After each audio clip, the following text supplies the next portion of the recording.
Maghihigpit na ang PNP-CIDG sa pagtanggap ng bisita kay Senador Rodante Marcoleta dyan sa PNP General Hospital. Ito'y matapos questionin ng Sandigan Bayan ang pagbisita ni Vice President Sara Duterte at maging ni Senador Robin Padilla. Vic Sumintak sa balita.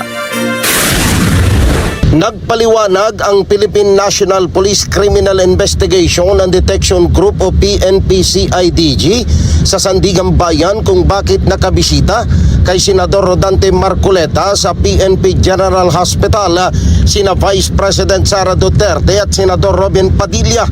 Ito'y matapos questionin ng Sandigan Bayan ng PNP General Hospital at PNP-CIDG na nakadalaw sina VP Sara at Senador Padilla gayong mayroong mild pneumonia, si Senador Marcoleta na nangangailangan ng iba yung pag-iingat upang hindi bumagsak ang immune system ng senador na nasa 72 anyos na.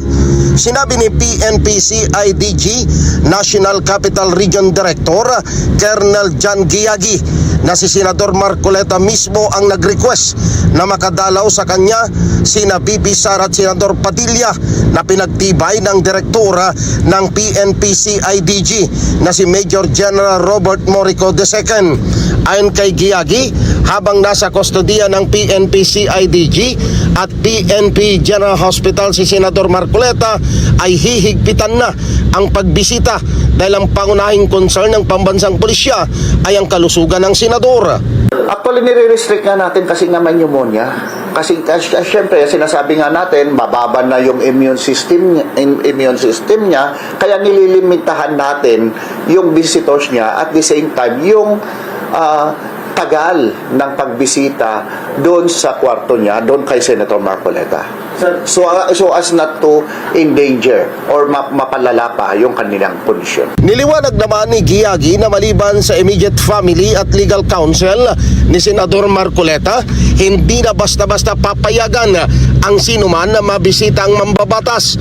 Binigyang diin ni Giagi na handa ang PNP-CIDG na i-turn over sa Sandigan Bayan si Senador Marcoleta anumang sandali kapag mayroon ng clearance ang PNP General Hospital Health Service Department na direktang nakatutok sa kalusugan ng senador.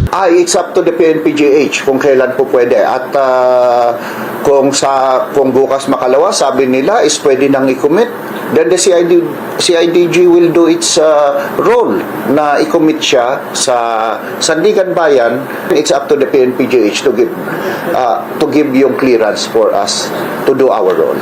Vic Sumintak para sa mata ng Agila, matatag, matapang, matapat.